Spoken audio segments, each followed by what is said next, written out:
Um, okay, well, hello and welcome everybody to our department seminar. It's a great pleasure to welcome Professor Candice Delmas from Northeastern University, who is a specialist in social and political philosophy, philosophy of law and ethics, and is the author of A Duty to Resist When Disobedience Should Be Uncivil, who will be speaking to us today on the topic Uncivil Disobedience from Black Lives Matter to the Capitol. Welcome, Professor Delmas. Thank you. Thank you, Max, for the invitation. Thank you, everyone. It's a great pleasure to be here today and to meet you. I have to tell you, so I'm a little bit, let me share. I am a little bit anxious about presenting to you because I wrote this talk for a general audience, first as an op-ed for the French public, and then, oh, I'm sorry, I didn't even change the title here. I did on another slide. So I presented it at West Point really with an audience in mind of people who would not be necessarily sympathetic to the anti-police protest over the summer undertaken by Black Lives Matter activists. And so I was trying to do something that would be persuasive and compelling, even if at the end of the talk they still thought that any part of the quote unquote violence of the Black Lives Matter protest remained illegitimate in their view. And so you'll see why I'm trying to explain a kind of double standard and the different narrative frames that are applied to the different protests. And so you're a very different kind of audience. It is not very technical, very philosophical. So I still hope you like it, and I hope you can tell me how to, reshape it, recenter it for the philosophical public. So I want to start with the right-wing accusations of the hypocrisy on the left, given their judgments of the events of the past summer. So I'm referring to the mass unrest that broke out in the US on May 27 after the killing of George Floyd by a white police officer and the assault on the Capitol by a pro-Trump mob on January 6. So the idea being that logical consistency and ethical impartiality demand we treat like cases alike. So if you praise or tolerate or condemn one, then you should praise or tolerate or condemn the other. With the understanding that the left praised and tolerated one and categorically condemned the other. These accusations of hypocrisy assume an equivalence between these disobedient episodes on the left and on the right, and this equivalence rests on real commonalities. So first, disobedience from the left and from the right involved rioting, that is, episodes of public disorder in which a large group of actors engage in acts of lawlessness.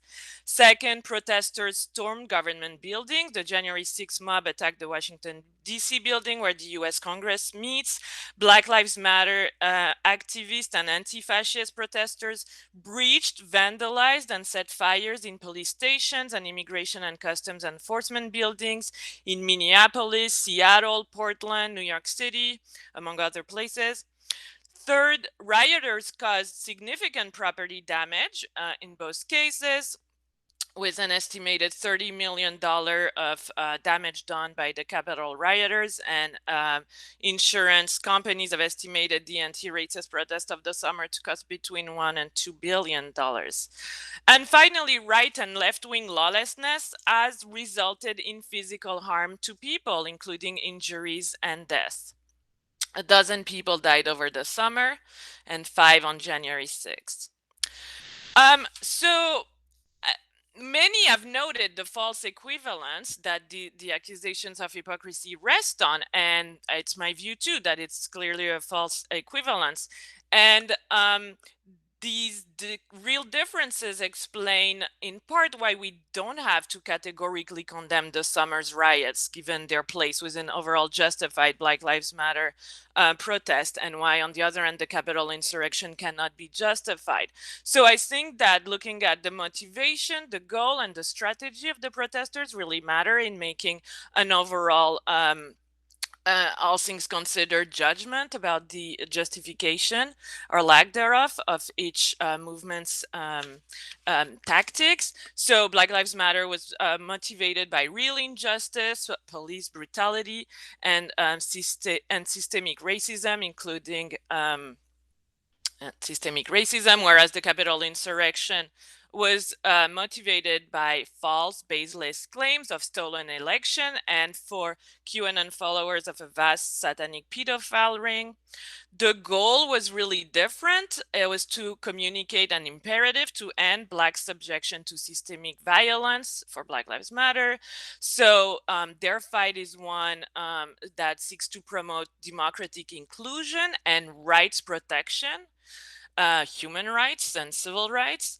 And it comes from protesters situated on the margins of power. It is an emancipation struggle, whereas the pro-Trump mob that stormed the Capitol sought to halt the Electoral College certification and the peaceful transition of power. It is an anti-democratic movement event. It's been described as an attempted coup, precisely because it comes from the center of power insofar as it was seeking to keep President Trump in power. Really importantly, the Black Lives Matter activists never embraced violence. I will talk a lot about their embrace of incivility, but they did not embrace or plan violence. On the other end, the rioters who stormed the Capitol had explicitly planned beforehand online to capture and assassinate lawmakers and to kidnap and hang traitors. And this was visible in particular with the makeshift gallows with a noose that was present on the Capitol on January 6th. So my goal is not really to go into all of this and to support this judgment that one but not the other is justified. It's instead to turn upstream and explore the narrative frames we use to assess disobedience on the left and on the right. So again, the idea that whatever your own judgment of right-wing and left-wing disobedience may be, I want to show to raise attention to this fact, which is that we use different narrative frames to assess left and right-wing movements in the United States. So one I call the Civil Disobedience Playbook, the other the PATRIOT'S Playbook. And the question is, how do these narrative frames shape our perception of protesters' actions and the demands we'll make on them? And so I'll argue that one deters resistance while the other celebrates it. There is a double standard that works to the detriment of progressive movements. So most of the talk will really be devoted to Black Lives Matter and the Civil Disobedience Playbook, and my thoughts on the Capitol riot and the Patriots Playbook are very sketchy, so they will be much briefer. Okay, so democratic officials have repeatedly scolded Black Lives Matter protesters for failing to follow the template of appropriate protest handed down by their predecessors. Atlanta Mayor Keisha Lance Bottoms spoke on June 29 to condemn the unrest of the previous night, which included burning of police cars and looting. She declared, "This is not a protest. This is not in the spirit of Martin Luther King Jr. This is chaos. If you care about this city, then go home and pray that somebody like Reverend Beasley will come and talk to you to give you some instructions on what a protest should look like and how you effect change in America." And this very idea was reiterated again by Joe Biden on August 31st, and again, many officials throughout the summer. Biden said rioting is not protesting. It's lawlessness, plain and simple. Violence will not bring change. It's wrong in every way. It's not what Dr. King or John Lewis taught, and it must end. And Reverend Beasley is a famous civil rights activist from the Atlanta area. So the idea is that there is a proper way of protesting that can effect lasting political change and which is paradigmatically exemplified in the civil rights movement. So what should the protest look like and why? The answer lies in what I call the Civil Disobedience Playbook, that is the public understanding of civil disobedience as a conscientious breach of law undertaken to persuade the majority to change a law or policy in a reasonably just, basically legitimate society. For a disobedient act to be civil, it must satisfy the following 4 marks of civility. And the 3 first one, publicity, nonviolence, and non-evasion, are really prominent in the authors presented on the other side of the screen, starting with Carl Cohen, then John Rawls, Ronald Dworkin, Jürgen Habermas. So these were from the 60s to the 80s, and most recently, William Shireman's book that came out in 2018 presents different facets of civil disobedience, including the liberal account as really being close to that. Even he gets close to defending decorum too. So agents engaged in civil disobedience first are to act publicly, that is, give notice, to give authorities fair notice of their planned disobedient activity, act in the open, and appeal to the community's shared principles of political morality. Second, agents cannot use or threaten to use physical force against persons, nor damage public or private property. Third, agents must willingly accept and even invite the legal consequences of their actions, including arrest, prosecution, and punishment. And fourth, which is I take to be implicit in a lot of the accounts, agents must act in a dignified manner and show themselves to be respectable and worthy. I call this decorum. They must treat their opponents with respect. Why these criteria? A disobedient act that satisfies these criteria is disciplined and legible as a protest. It can even be seen as faithful to law and respectful of democratic processes. So this is the script handed down to dissidents and protesters engaged in progressive social movements. The Civil Disobedience Playbook works hand in hand in the United States with the official narrative of the civil rights movement.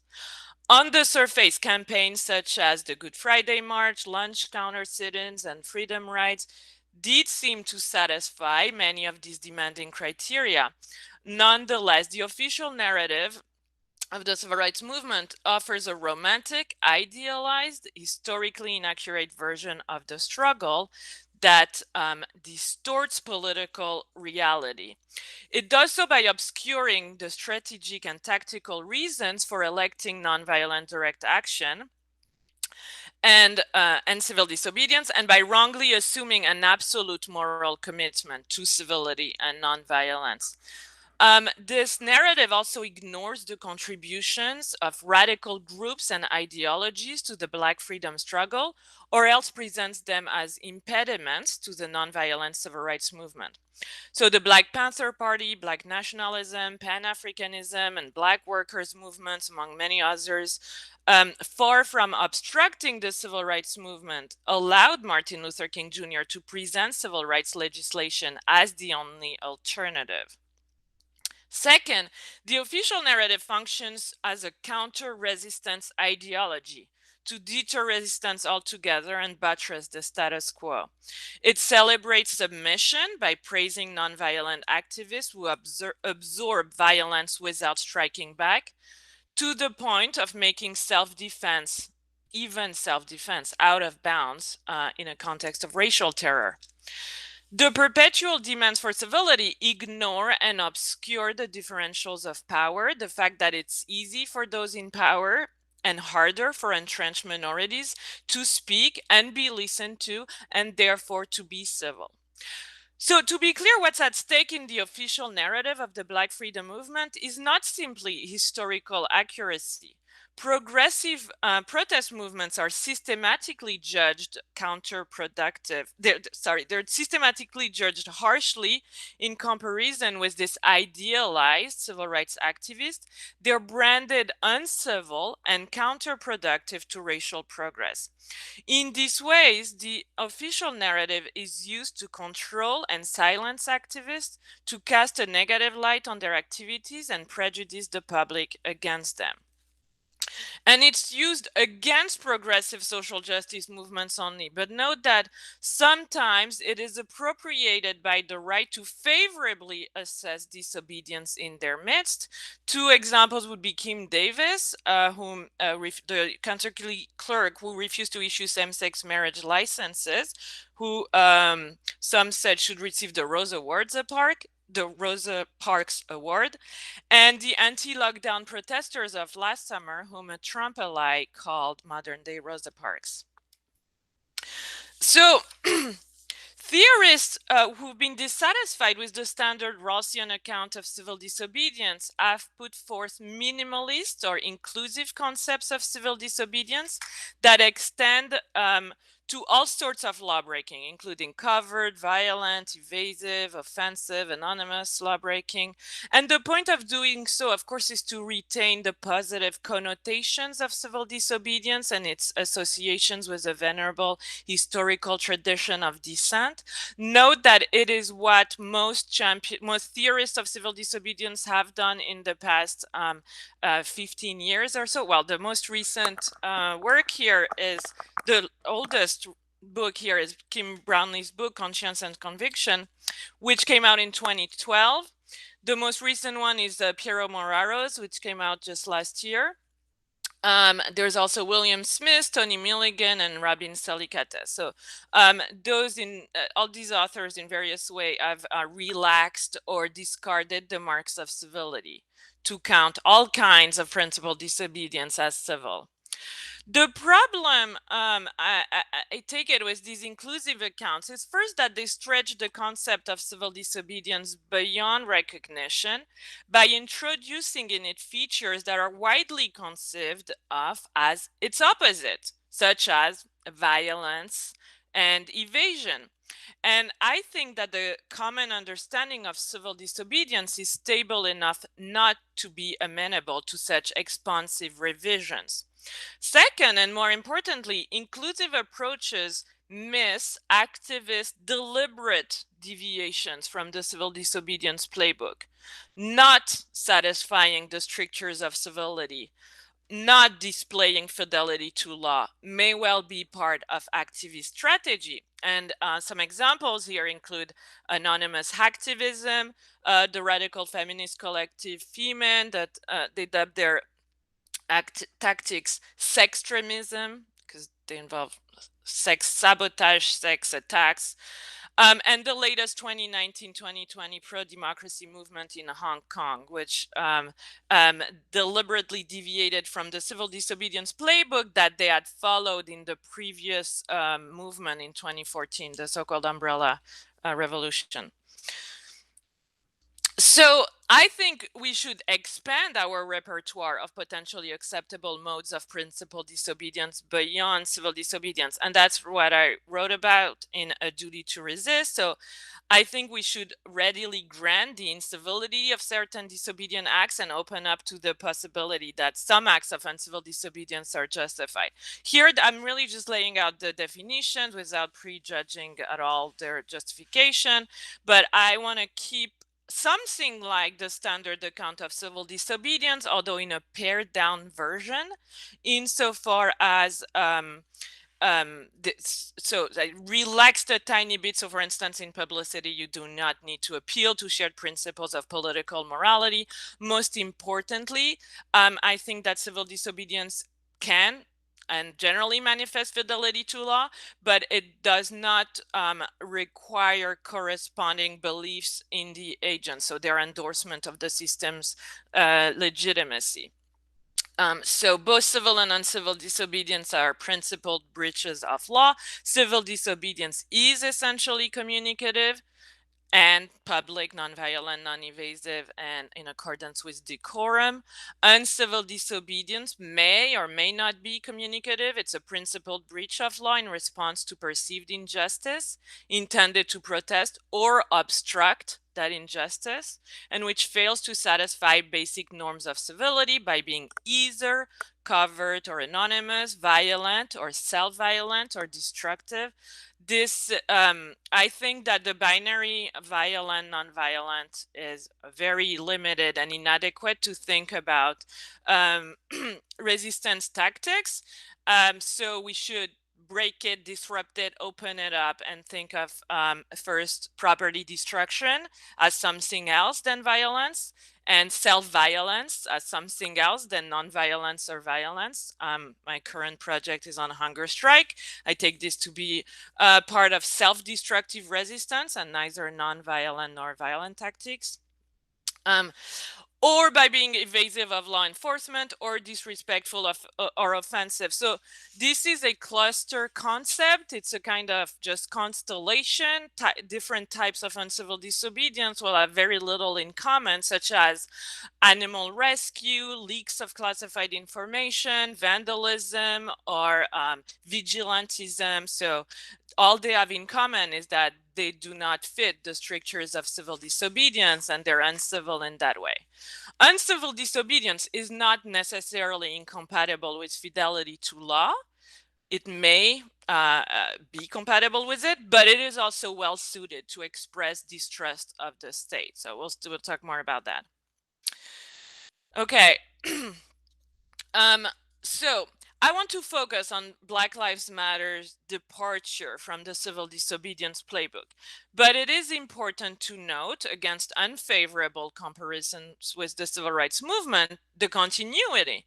Activists are still working to end systematic racial violence and to address the same social ills that plagued America in the 1960s, including residential and school segregation, health disparities, more glaring than ever in this pandemic, poverty and unequal opportunities.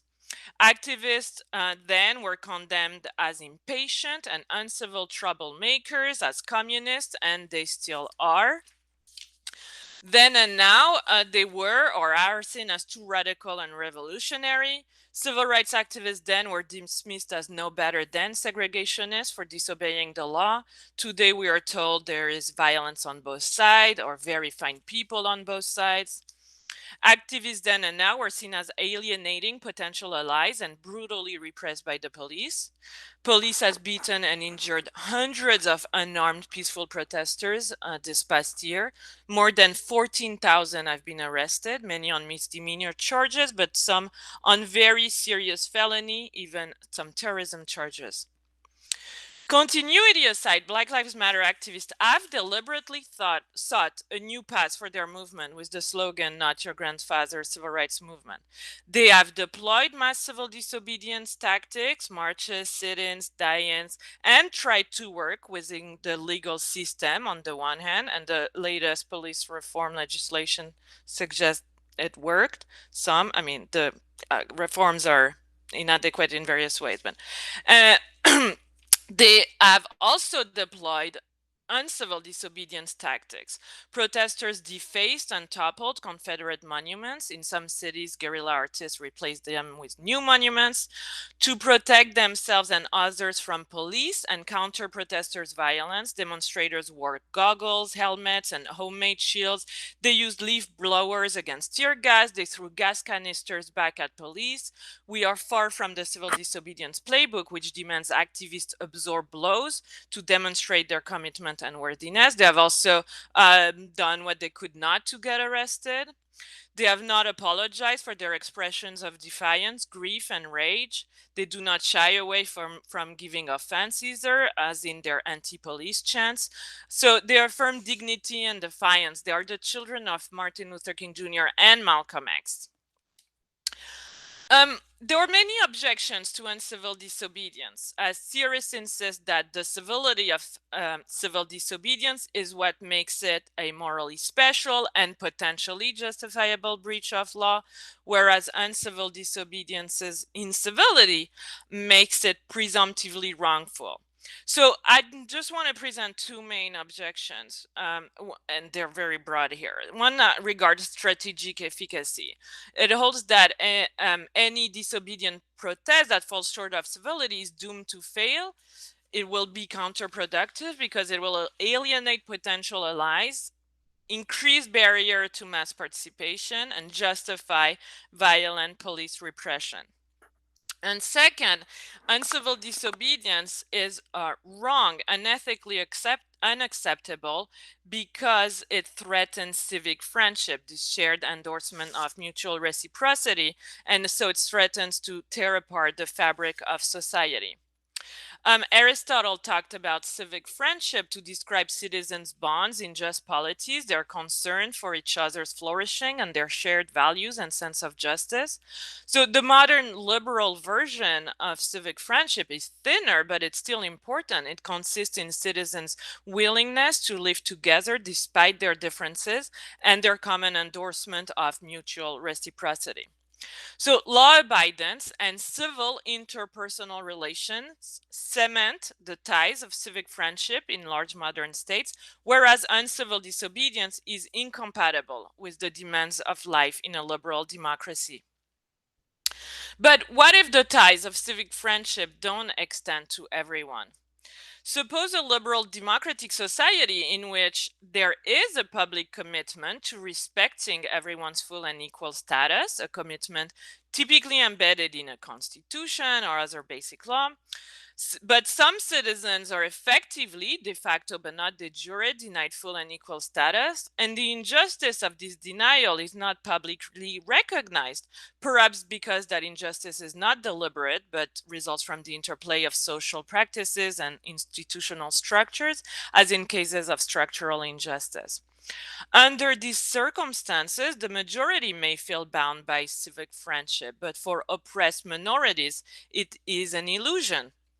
And when that is the case, uncivil disobedience may appropriately highlight and perhaps undermine all too flimsy or illusory ties of civic friendship. Precisely, the movement for Black Lives has sought to denounce the false promises of democratic equality by highlighting the reality of racial oppression and through flouting civility. It has questioned the rules of public engagement, who gets to speak, where, when, how. And in doing so, it has called civility's bluff, this promise of mutual reciprocity and equality. Black Lives Matter denounces whites' demands of Black civility as unfair, given the lack of care and concern for Black suffering. And the movement does not seek to mollify white sensibility. And yet, maybe it has. The summer's uprisings show that incivility is no barrier to mass participation and popular support. Tens of millions of people participated in the protest, an estimated 6 to 10% of the US population, making it perhaps the largest movement in US history. And so the movement may well have expanded the repertoire of acceptable protests and revised the template for what a protest should look like. Now, so I'm gonna turn very briefly. As I said, I don't have much to say about it, but I see a really important difference in the narrative frame that has been used to interpret and read the Capitol insurrection and the lockdown rebellion, which is how the right has called the anti-public health measures of the summer.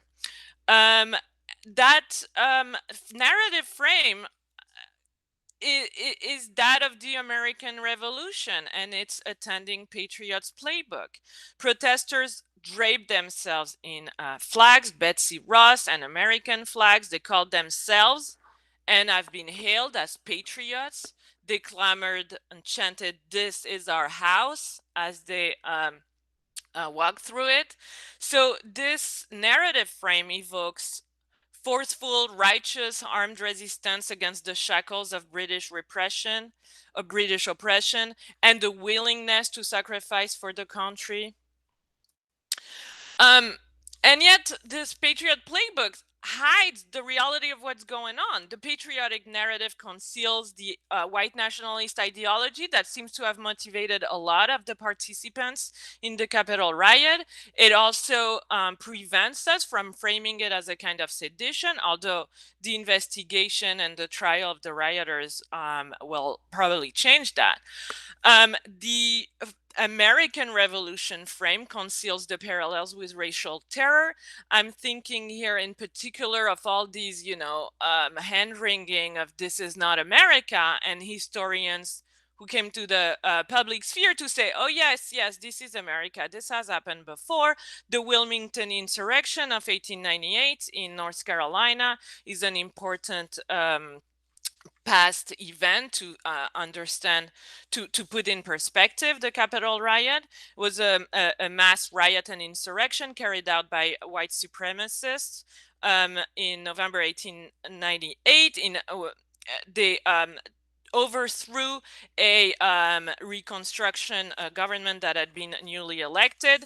They drove 2,000 blacks out of the city who never returned. They murdered at least 60 people.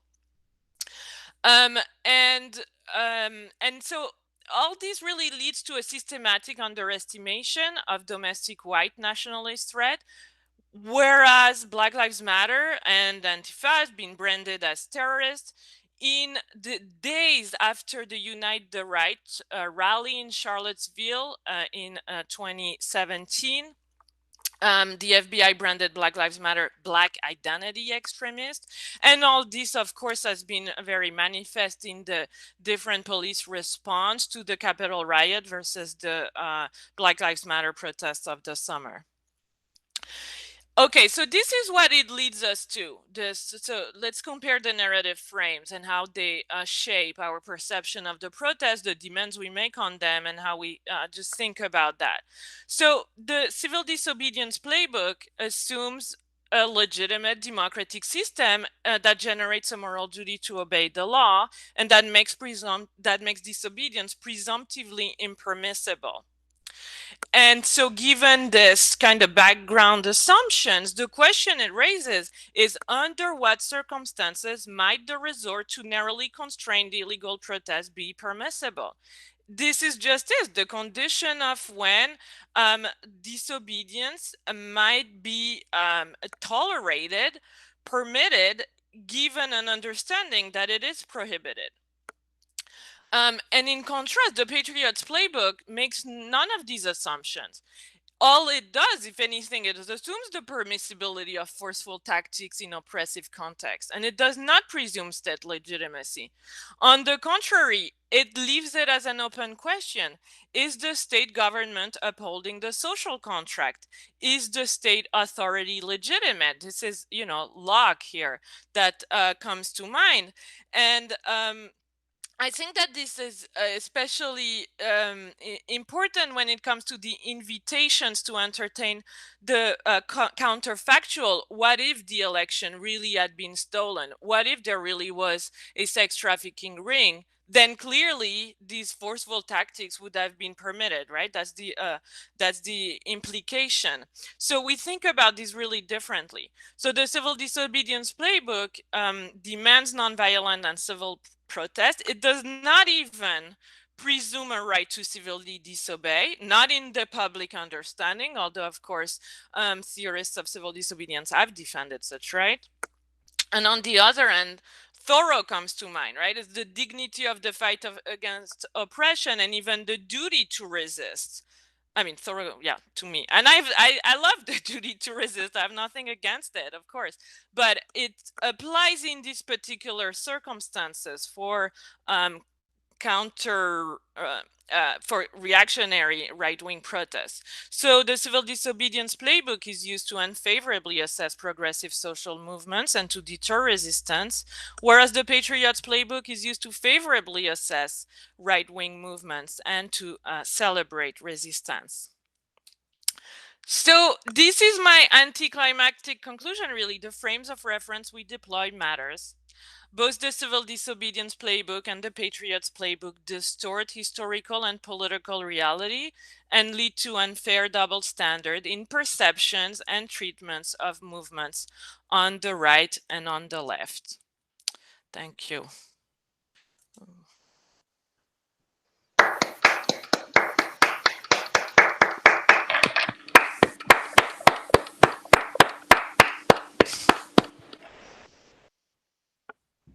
Thank you very much for that. Normally we take sort of 3-minute break before we move to the Q&A. I know that you don't have that long for your but if you want to take 3 minutes, and we'll reconvene at 2:43. And just a reminder that we'd like to start with graduate student questions if possible. So if any graduate students do have a question, then please spend a minute thinking about preparing to present that. All right, see you in a minute.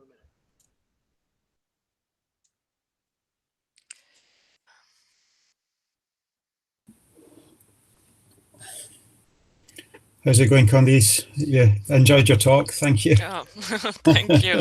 Yeah. So you certainly didn't pull your punches at West Point then. The sounds of things. I seem to have persuaded a few, which was great because they remained against Black Lives Matter, but they saw what I was saying, so I felt it was worthwhile. But I don't know if it makes sense for different audiences. So. Yeah, no, I think there was lots to for us to chew on as well in there, you know. So yeah, no, it was good. Okay. And you had plenty Black Lives Matter protests too, right? Yeah, it's actually, this is very topical also because the government has just passed a new bill restricting the right to protest in cases where it's uncivil. Or deemed by government officials to be uncivil. So it's defined as. Well, exactly. It's hugely, it's really controversial, but it's super topical for us right now. Don't they include annoying, even just being annoying? Oh, really? Yeah. Which seems like obstructing access to the subway. That kind definitely of thing. obstructing, or just causing annoyance and inconvenience is included in there, I think. 10 years. They did a lot of that against Extinction Rebellion, right? Mm. So they started the policing crackdown. And their reaction to a woman being murdered by a man is put undercover cops in pubs and bars. And like the man who murdered her was a cop. Oh. And their reaction is put undercover cops in bars to protect women. Oh. But their reaction to a statue being defaced is to have a penalty of up to 10 years in prison for attacking statues. Yeah. Oh, I'm surprised because you were the model in the summer when the American Black Lives Matter activists were thrown in jail. It looked like in Bristol and other places, UK police was quite tolerant. The police were, funny enough, in some ways, but then the Home Secretary got involved and really started stamping on it very hard. Differs from police group to police group as well. They tend not to shoot as much as in America.